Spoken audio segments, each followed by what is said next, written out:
¿qué cabeza tiene? El corredor logístico es un elemento neurálgico en la transacción de bienes, de servicios y de comercio en el país. Es decir, hay una naturaleza capitalista en la manera que se organiza el territorio y la manera en que las personas viven.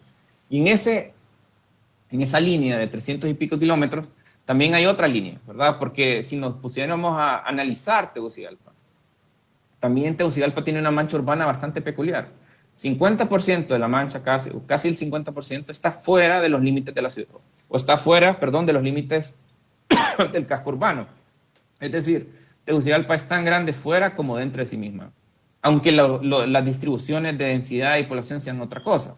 Pero si todavía nos vamos al sistema carretero entre Tegucigalpa y Valle de Ángeles, ¿verdad? O sea, Tegucigalpa, Santa Lucía, Valle de Ángeles, damos cuenta que hay más de 20 comunidades o 22 tipos de comunidades situadas en ese espacio que no han sido mapeadas, que no son reconocidas como urbanas o como rurales, que no se ha identificado, no se ha analizado esa relación que tienen con sus territorios. Estamos hablando de un concepto que yo llamo la ciudad carretera, que es esa situación de situaciones o condiciones urbanas fuera del urbanismo, fuera de la ciudad.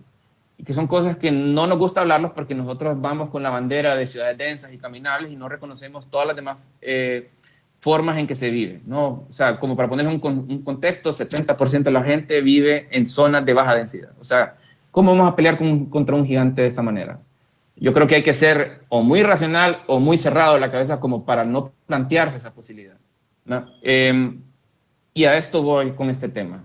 Hay cosas que nosotros hemos entendido por ignorar cosas que asumimos que son inalcanzables o que no son operables o que no son entendibles. Casi nos obsesionamos con la ciudad para tener que ignorar todo el resto. Entonces, esa acción de ignorar también es una acción del capitalismo, una acción de abstraer la geografía del planeta. Rania Gosen y Hazairi ponen en evidencia esta situación y fíjense lo que dicen, la cosmovisión urbana se ha basado en la abstracción geográfica, es decir, borramos de manera selectiva la tierra productiva y los vertederos. Nadie sabe a dónde termina la basura, por ejemplo. Tengo una investigación ahí medio interrumpida que empecé en 2018 que era sobre los problemas del río Motagua, ¿verdad? Sobre el problema de esta isla de basura que surgió en Roatán. Y nos damos cuenta que es tanto un problema de Guatemala como en San Pedro Sula, de todos los sistemas que tienen que ver con el potado de desechos, con la falta de plantas de tratamiento, con extensiones territoriales de más de 300 kilómetros. Es decir, la basura recorre más de 300 kilómetros y hasta 2018 yo creo que andaba en unas 30 mil millones de toneladas de basura depositadas en el Mar Caribe, ¿verdad? Entonces estamos hablando de cosas que no nos enfocamos porque creemos que nuestro mundo se ha disminuido solo al ámbito de la ciudad. Entonces, Hazairi y Gosen hablan de esta situación como una oportunidad para visibilizar las cosas que suceden afuera, que son culpa de nosotros, que creemos que no pasan porque sencillamente no ocurren dentro de la ciudad.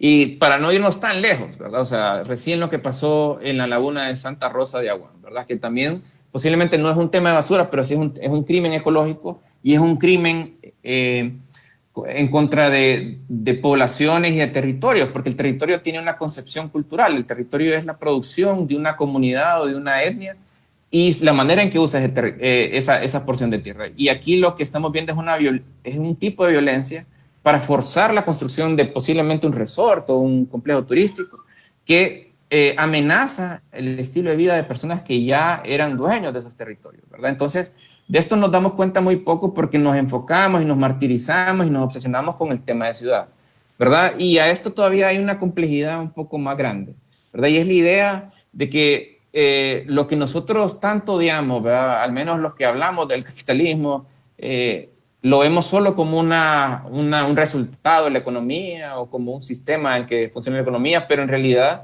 y según Moore, que es un historiador y es un geógrafo, el capitalismo, los mercados financieros que lo ponen a operar son maneras de organizar la naturaleza. Es decir, que aquí hay dos cosas como importantes a rematar. Primero que todo, la naturaleza no existe, porque si decimos que la podemos organizar y la podemos gestionar, no hay nada natural de la naturaleza. Hay otros como Swingedo que habla de que las ciudades son completamente naturales, o sea, es decir, que nuestra acción de construir también es natural. Entonces la naturaleza como tal, no sé qué tan válido sea el término, peor la naturaleza en equilibrio, que no existe tampoco. Como también la segunda idea, que el capitalismo es una manera de estructurar esa naturaleza, es una manera de organizar nuestra forma de vida, ¿verdad? Como lo menciona después. Y entonces, sin irnos demasiado lejos al Valle de Sula, por ejemplo, si usted usa Google Earth y lo pone sobre el aeropuerto Vida Morales, nos damos cuenta de este mosaico, ¿verdad? Que este mosaico no tiene nada de natural, ¿verdad? Y que podríamos hacer perfectamente lo mismo yéndonos arriba de la Ceiba o arriba de cualquier lugar en donde la principal actividad económica es el monocultivo, ¿verdad?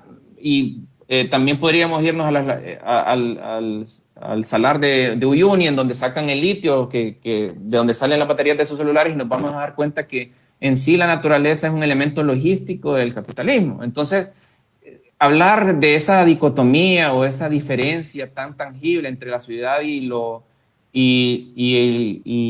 rural no existe. En realidad no podemos hablar de términos tan absolutos como rural-urbano, ¿verdad? Y lo que voy yo con esto, porque esto tiene otras implicaciones, si nos recordamos la gráfica que puse sobre la cantidad de tierra necesaria para dar sustento a las personas, tenemos que pensar en qué consecuencias tiene esto, ¿verdad? O sea, qué consecuencias tiene el aceite que yo consumo en mi cocina, qué consecuencias tiene la carne que me como, qué consecuencias tiene el cereal que me como, ¿verdad? Y lo que me gusta de este libro, que si pueden, consíganlo, que se llama Diseñar la Tierra o una nueva arquitectura para el ambiente. Hazairi y Gosen hablan de esta idea de que para poder visibilizar, es decir, contrarrestar esa abstracción del capitalismo, todos aquellos que estemos preocupados por el cambio climático tenemos que hacer una nueva conciencia política de la Tierra. O sea, ¿cómo? A partir de retratos, y esos retratos son nuevas narrativas que demuestren o ejemplifiquen los desastres que somos como especie, o los desastres que hacemos como especie, ¿verdad? Tienen otro libro muy bueno que se llama Geografías de la Basura, en donde tratan de visibilizar hacia dónde va la basura, en el caso particular de Michigan, por ejemplo, y los Estados Unidos, y tratan de dimensionar y dar una dimensión más accesible a las personas, de entender cómo y dónde va la basura, hacia dónde va, cuánto espacio consume, qué procesos tiene, qué estrategias hay y cómo podría mejorar. Como también el trabajo de David Chen en 2014, que es muy interesante, ganó un Holcim Award, creo, en visibilizar cuánta basura producimos. O sea, ¿cuántos de ustedes saben cuánta basura producen y qué tipos de basura se producen y qué tipos de basura son reciclables dentro de esos procesos? Son cosas que son muy interesantes conocerlo. O sea, por ejemplo, si se fijan ahí, en un lifetime, o sea, en todo el periodo de que la persona vive, está hablando de que al menos se produce 2.954 pies cúbicos de basura. O sea, eso es un montón, o sea, eso es tremendo, la cantidad de basura. Y nos ponemos a pensar qué es lo que está pasando con esos océanos de basura que están sucediendo en el Índico, en el Pacífico, todos esos vertederos, ¿verdad? ¿Qué es lo que está pasando con ellos y qué posibilidades hay de nuevos modelos de trabajo bajo ellos? Porque la basura es basura porque no genera una utilidad. En el momento que la basura genera una utilidad, ya no es basura.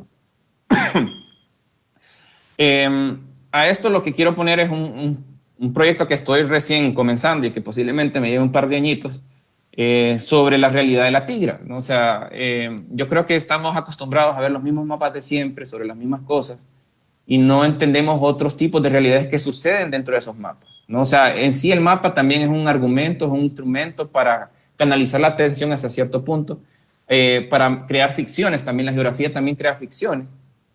Si no, busquen por qué Groenlandia aparece más grande que el resto de los países. Hay una fuerte controversia sobre eso que al final no tiene nada que ver, pero que sí ha servido como para sustentar el discurso del racismo y todo lo demás. Pero este proyecto lo emprendí porque, como les digo, desde pequeño yo vivía cerca de la Tigra, yo vi la Tigra todos los días, entonces me preguntaba qué es lo que había en la Tigra. Y de hecho, si uno busca las definiciones de montaña, una de las definiciones es plenamente cultural y habla sobre el hecho de que la montaña emite significados, valores y sensaciones a las personas. Hay montañas que emiten tranquilidad, como el Monte Fuji, como otras que transmiten violencia, como el Monte Etna. Y que en sí la montaña siempre ha sido una figura cultural dentro de un territorio también. O sea, no es solamente una cuestión física, sino que también es una cuestión que va más allá de nuestra comprensión de nuestra realidad. Y lo que ustedes ven en naranja ahí, o sea, como para que vean un poco, lo que se quiere ver en este tipo de mapas es entender el tema de los límites. O sea, la Tigra en sí, ¿qué es? Es una montaña, es una cadena montañosa, es un parque, es un espacio legalmente constituido como reserva natural. Y las líneas naranjas constituyen el área, la zona núcleo y la zona de amortiguamiento, ¿verdad? Pero hay contradicciones dentro de esto también, porque las líneas en rojo demuestran los límites municipales. El hecho de que esté entre diferentes municipios ya es un tema que empieza a complicar la gestión del parque como tal, ¿verdad? Y es muy interesante, o sea, todavía vengo arrancando con esto, pero es muy interesante ver cómo partes del territorio nacional tienen que ver con esas épocas que solo vemos en las películas de dinosaurios y todo lo demás. O sea, el suelo de la Tigra viene del Jurásico tardío y tiene áreas de Triásico y hay sedimentos de arena, de océano en las faldas de la montaña. O sea, que estamos hablando de que hay procesos naturales que desconocemos, que son muy interesantes, como también hay procesos de extracción muy fuertes, porque el urbanismo, al menos en Latinoamérica, tiene que ver con los procesos de extracción. O sea, nosotros fuimos materia prima, y todavía creo que somos, de otros países en desarrollo. Esto era San Juancito a principios del siglo XX.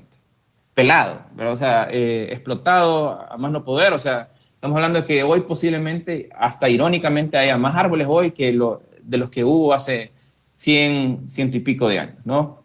Y estas son imágenes como para que entiendan un poco mi contexto ultra rural. ¿Verdad? La foto de la izquierda es una foto que tomó mi papá en 2014, de lo que él mira cuando él baja de la casa para llegar a Valle Ángeles. Él baja por el otro lado, se ve Cantarranas y todo lo demás.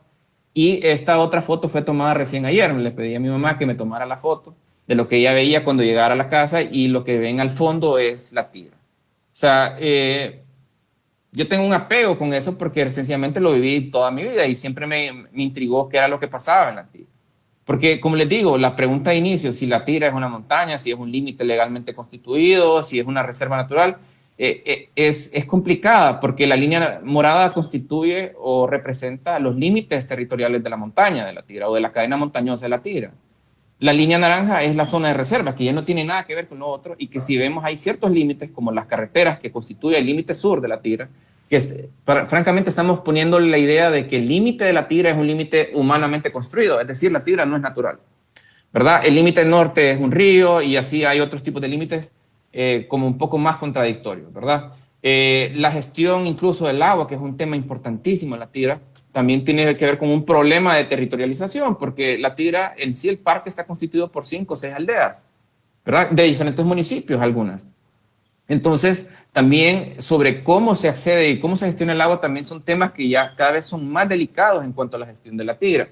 La Tigra siempre ha sido una fuente de extracción, ya sea de tierra, de recursos, de agua, de minería, ¿verdad? Como lo vemos en este mapa. Por ejemplo, todo lo naranja, o no sé cómo decirle, es como entre picho y naranja, son suelos agrícolas, ¿verdad? Dentro del área de amortiguamiento, dentro del área núcleo, como las líneas azules son la infraestructura hidráulica que existe para dar agua al 25% de la capital, ¿verdad? La mancha que ven ustedes a la derecha tiene que ver con, con una serie de yacimientos de agua, en donde se crearon otros tipos de infraestructuras para recolectar agua, ¿verdad? Y si pudieran notar, si pudiéramos darle suma a esto, hay unos polígonos naranjas sin color, sin color de fondo, que son los proyectos de urbanización que están existiendo ahorita, ¿verdad? O sea que hay una serie de actividades humanas en la concepción natural de la Tigra que nos llevan a pensar que de repente somos coproductores de esa misma naturaleza, ¿verdad? Y nos podemos ir a un informe de 1979 en donde habla sobre cómo gestionar los suelos en la Tigra para recolectar más agua. Es decir, siempre ha habido un enfoque ingenieril en la gestión de los recursos naturales. Eso no tiene nada de natural, ¿verdad? También hay, pues parte de ese atlas que estoy queriendo hacer, y que posiblemente me lleve más de un par de años porque surgen otras cosas y a veces los atlas no dan suficiente dinero, es que el hecho de que la Tigra es un problema en cuanto a la gestión de los incendios, y muchos de los incendios aquí lo que se trata es mapear la relación que tienen los incendios con las fuentes de agua, con los usos agrícolas y con los suelos urbanizables, de lo que se ha creado bastante controversia con el proyecto de Bosques de Santa María, que si bien es cierto no está dentro de los límites del área de amortiguamiento, está en una zona muy cercana, está casi pegado, y que toda la zona alrededor de ese lugar está amenazado constantemente con incendios. ¿Por qué? Porque hay un proyecto de urbanización, ¿verdad? O sea, no un proyecto como una persona, sino como un proyecto general de la humanidad en urbanizar los suelos que no debería urbanizar, ¿verdad? Y esto es, esto es lo que compone ciertas partes de la Tira hoy, que también he estado recopilando una gran cantidad de fotos para explicar diversos procesos humanos en la Tira, porque también hay una realidad humana en la Tira como tal. Si nosotros podemos visibilizar esto, o sea, porque de esto no hay mapas, nosotros podemos crear nuevas conciencias o nuevas comprensiones sobre el problema. A veces el problema no es algo que se tenga que resolver, sino algo que se tenga que manejar en un sentido. O sea, no se trata siempre de eliminar el problema, sino de cultivarlo o de ver qué cosas positivas podemos sacar de un problema. Y por último, esta idea, yo creo que ya llevo más de una hora hablando, perdón, ya casi terminó, la idea de que nosotros podemos construir y replantear cosas, modelos de vida sobre todo, es decir, nosotros podríamos ser, no estoy diciendo que somos, sino que podríamos ser aquellos que pueden pensar en nuevas maneras de vivir el mundo, ¿verdad? En nuevas maneras de colonizar cosas que no están colonizadas, o en nuevas maneras de manejar o gestionar las cosas. Y entonces, esto no involucra la construcción de edificios necesariamente o de ciudades.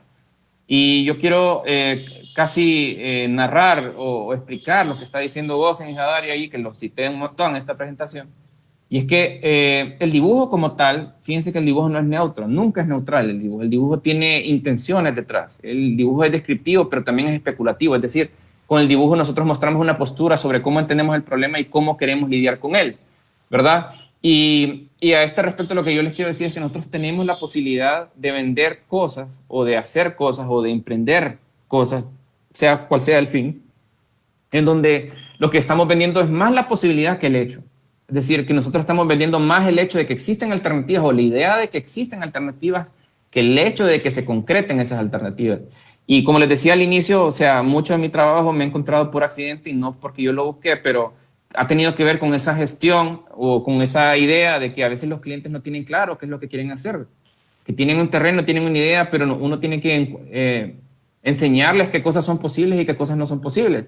Y que al fin mi objetivo del trabajo no es que se lleve a cabo o no, sino de venderle la idea de que existe una posibilidad. Y esa posibilidad paga. O sea, al final no es que tengamos que hacer o concretar todo, sino que también podemos ver ese proceso como un fin en sí mismo.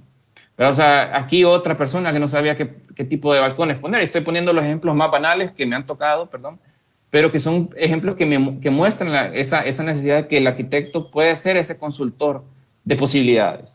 Que lo que podamos vender es la posibilidad y no el hecho como tal, ¿no? Igual esto, entre 2017 y 2018 estaba trabajando con bienes y raíces en San Pedro Sula, y en donde lo que nosotros estábamos vendiendo era, ok, la idea de comprar un terreno, pero esa idea de comprar un terreno tenía que ir acompañada con una idea de qué se podía hacer en ese terreno. O sea, que lo que llevaran a cabo no era mi problema. Mi problema era mostrarle al cliente que habían posibilidades. Mi fin era mostrarle las posibilidades. Y esas posibilidades al final se constituyen ideas de negocios o fines para otras cosas. No necesariamente para llevar a cabo un proyecto, pero sí para crear alianzas, por ejemplo, para crear nuevas maneras o nuevos prospectos de negocios o de proyectos ambientales o qué sé yo. Este caso es un caso muy particular porque mi cliente o el cliente era una persona que tenía un terreno que tenía todas las desventajas posibles y habidas por haber, pero él tenía una estrategia y yo ayudé a concebir esa estrategia en donde ese cliente trataba de convencer a otro posible cliente de que se unieran para convencer a otro posible cliente de hacer un proyecto entre los tres, porque sin el terreno más desfavorable no se podía hacer todo el proyecto. O sea, es como una ilusión, es una utopía sobre algo que no era posible hacerlo solo desde un terreno, sino que teníamos que contemplar la posible incursión de dos clientes más, en donde se tenía que vender la idea de lo que se podía hacer, ¿verdad? Vender la idea de negocio, no para que se llevara a cabo el proyecto, porque al final eso no importa, sino como para convencer y crear la alianza. El fin era la alianza en este sentido, no tanto el proyecto. Como también este otro orden de proyectos que me ha tocado trabajar, sobre todo en planes maestros, en donde posiblemente el fondo siempre sea la organización de los usos de suelo, pero también tiene que ver con estrategias económicas, que tiene que ver con estrategias de cómo, en este caso, y peor, me disculpan, pero es la verdad, casos de mercantilizar cada activo del terreno ¿verdad? Y crear todavía una narrativa coherente. O sea, aquí se ve más o menos un conjunto más o menos estructurado, pero que en realidad son dueños distintos todos. Entonces, ¿cómo vender la idea o cómo vender la posibilidad? Eso es una tarea que nosotros tenemos como arquitectos, ¿verdad? Fuera de la arquitectura. Porque posiblemente los ejemplos que les puse todavía son muy arquitectónicos, pero también me toca trabajar en otras cosas que no son arquitectura, que no requieren de cosas visuales, pero sí de nuestra comprensión especial sobre los problemas. Entonces, yo quiero cerrar con dos conclusiones. Una que es robada, que es de Claire Lister, no es mía la conclusión, pero habla de algo súper interesante. Y ahí sí creo que tengo que leerla toda. Dice, al aprender del espacio y los flujos y contemplar sus oportunidades, podríamos encontrar una nueva agencia para la arquitectura y el urbanismo, es decir, un nuevo rol o un nuevo campo, de un mundo gobernado por la logística, las finanzas y las normas. La resistencia en todos sus aspectos, es decir, no, todos nosotros que nos quejamos del capitalismo, que queremos quemar esto, que queremos quemar el otro, que queremos que cerrar las cosas es la manera, lo que hace es negar el replanteamiento de nuestra carrera y de lo arquitectónico, porque la sociedad siempre va a cambiar. O sea, es imposible que la arquitectura y lo arquitectónico sigan siendo lo mismo si la sociedad cambia constantemente, ¿verdad? Entonces, ella propone la idea de secuestro. Secuestro no en el sentido de secuestrar a una persona, sino en la idea de que podemos secuestrar otra disciplina desde nuestros propios conocimientos para poder sobrevivir. Porque ella lo considera que no es una forma de práctica, sino una supervivencia disciplinaria. Es decir, incursionar en otros campos que no tenemos idea, pero que podemos tratar de replantearlos a partir de lo que nosotros sabemos. Y por último, una que sí puse, es que nosotros sí podemos ayudar a conseguir un mejor futuro, pero esto no es a través de los medios que nos suele gustar, no es como nosotros creemos que podemos ayudar, sino es de otras maneras, ¿verdad? Esto no tiene nada que ver posiblemente con urbanismo táctico, ni con iconografía, ni con grandes renders, ni con paneles solares, sino que tiene que ver con que nosotros seamos más competentes en estrategias políticas y económicas. Es decir, un arquitecto o la figura de un arquitecto más político, más conocedor del sistema de las cosas o del sistema que gobierna las cosas, ¿verdad? Y que nosotros podamos asesorar, porque nuestra labor como tal, al menos así la veo yo, es el ser consultores de grandes procesos que podrían ser geográficamente conscientes, ¿verdad? Si la arquitectura tiene alguna oportunidad, sus profesionales están económica y moralmente obligados en crear y articular nuevos instrumentos cívicos. Es decir, no porque me voy a ir con la ola, es que me voy a volver un capitalista full 100%, sino que tengo que trabajar con el capitalismo desde la idea del secuestro, es decir, traer mis propios intereses, que deberían ser los colectivos, ¿verdad? Para que no solo seamos un producto de la esfera privada. Y yo creo que ahí cierro mi presentación. Les agradezco.